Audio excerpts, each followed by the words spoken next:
নমস্কার বন্ধুরা, Trihans lifestyle and mom চ্যানেলে আপনাদের সকলকে স্বাগত জানাই। আজকেও নিয়ে চলে এসেছি বাচ্চাদের জন্য আরও একটি মজাদার নতুন রেসিপি। আজকের রেসিপিটি অনেক পুষ্টিকর ও সুস্বাদু হতে চলেছে, তাই কিন্তু প্রথম থেকে শেষ পর্যন্ত দেখবেন। আর ভিডিওটিতে প্লিজ একটা লাইক করে দেবেন। চ্যানেলে নতুন হয়ে থাকলে অবশ্যই কিন্তু চ্যানেলটাকে সাবস্ক্রাইব করে দেবেন। চলে এলাম আমার মূল ভিডিওতে। প্রথমে গ্যাসে একটা প্যান বসিয়ে নিলাম। বসিয়ে আমি দিয়ে দিলাম পরিমাণ মতো ঘি। ঘিটা আমার গলে গেছে। এইবার দিয়ে দিচ্ছি গ্রেট করে রাখা বিটরুট। এই বিটরুটটা কিন্তু আমি আগে থেকে ভালো করে ধুয়ে নিয়েছি, ধুয়ে আমি গ্রেট করে নিয়েছি। এইবারে কিন্তু আমি এই বিটরুটটা ঘিয়ের ওপর হালকা একটু ভেজে নেব। বিটরুট কিন্তু খুবই একটা স্বাস্থ্যকর সবজি, আর এটা কিন্তু ছোট থেকে বড় সবার ক্ষেত্রেই কিন্তু খুবই উপকারী। তো বাচ্চাদের খাবারে কিন্তু আপনারা 6 মাস থেকে এই বিটরুটটা ব্যবহার করতে পারেন। তো এখানে কিন্তু আমার বিটরুটটা ভাজা হয়ে গেছে। এইবারে দিয়ে দিচ্ছি পরিমাণ মতো খাবারের জল। আর বাচ্চার বয়স 1 বছর বা তার বেশি হলে আপনারা কিন্তু এখানে দুধও অ্যাড করতে পারেন। এইবারে আমি গ্যাসের ফ্লেমটাকে মিডিয়ামে রেখে এই বিটরুটগুলোকে সেদ্ধ করে নেব। তো আগেই বললাম যে বিটরুট কিন্তু খুবই স্বাস্থ্যকর। এই বিটরুটে রয়েছে ডায়েটারি ফাইবার, যা কিন্তু হজমের স্বাস্থ্যকে উন্নত করতে সাহায্য করে।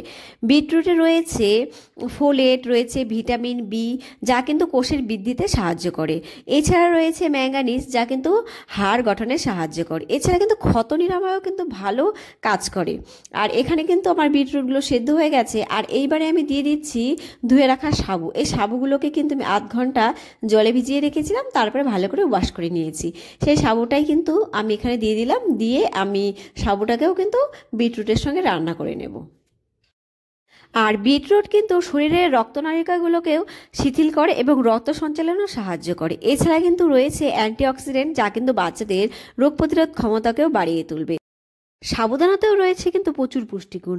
সাবুদানায় রয়েছে carbohydrate, calcium, fibre, vitamin K, iron, magnesium, zinc.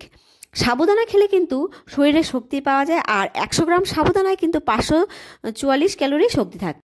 এইবারে আমি অ্যাড করে দিলাম কিশমিশ। এরপর আমি এখানে দিয়ে দেবো অল্প আখের গুড়। আর এটা কিন্তু অর্গানিক, আর সেই গুড়টাই আমি দিলাম। আর আপনারা চাইলে কিন্তু এখানে খেজুর ব্যবহার করতে পারেন, যদি বাচ্চার বয়স 1 বছরের নিচে হয়। তো আমি এখানে ভালো করে মিশিয়ে নিলাম। আর এরপরে কিন্তু আমি এখানে দিয়ে দেবো বাদাম গুঁড়ো। সাবুদানা কিন্তু বাচ্চাদের হজমে সহায়তা করে, হাড় মজবুত করতে সাহায্য করে, আর খুব সুন্দরভাবে কিন্তু ওজনও বৃদ্ধি করতে সাহায্য করে। আর সাবুদানা কিন্তু যেসব বাচ্চাদের কোষ্ঠকাঠিন্যের সমস্যা রয়েছে, আপনারা সাবুদানা খাওয়ালে কোষ্ঠকাঠিন্যের সমস্যা কিন্তু একদম নির্মূল হয়ে যাবে। আর এই খাবারটা কিন্তু বাচ্চাকে 6 মাস থেকেই দিতে পারেন, তবে কিন্তু সেক্ষেত্রে ঘি আর বাদাম গুঁড়োটা স্কিপ করে যাবেন। আর এই খাবারটা বাচ্চাকে দুপুর, সকাল বা রাত যে কোনো সময় দিতে পারেন, তবে রাতে দিলে বাদাম গুঁড়োটা দেবেন না। আর বাচ্চারা কিন্তু এটা সকালবেলা খেলে খুব বেশি এনার্জি পাবে আর শক্তি পাবে, আর যা কিন্তু আপনাদের ছোট্ট সোনামণিকে দীর্ঘ সময় ধরে খেলাধুলো ও ছুটোছুটিতে সাহায্য করবে।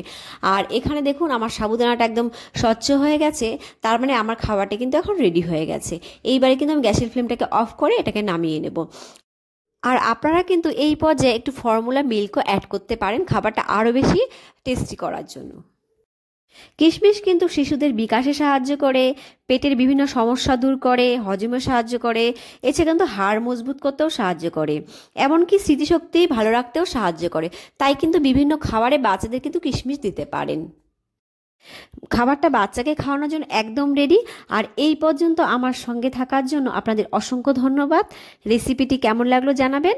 আর আজ এই পর্যন্ত, দেখা হবে আরও একটি নতুন মজাদার রেসিপি নিয়ে। ভালো থাকবেন, বাচ্চাকে ভালো রাখবেন। আর প্লিজ কিন্তু আমার চ্যানেলে নতুন হয়ে থাকলে চ্যানেলটাকে সাবস্ক্রাইব করে দেবেন। আর ভিডিওটি শুরু করার আগে প্লিজ কিন্তু লাইক করে দেবেন। ভালো থাকবেন, বাচ্চাকে ভালো রাখবেন। Thank you for watching my video. Bye by.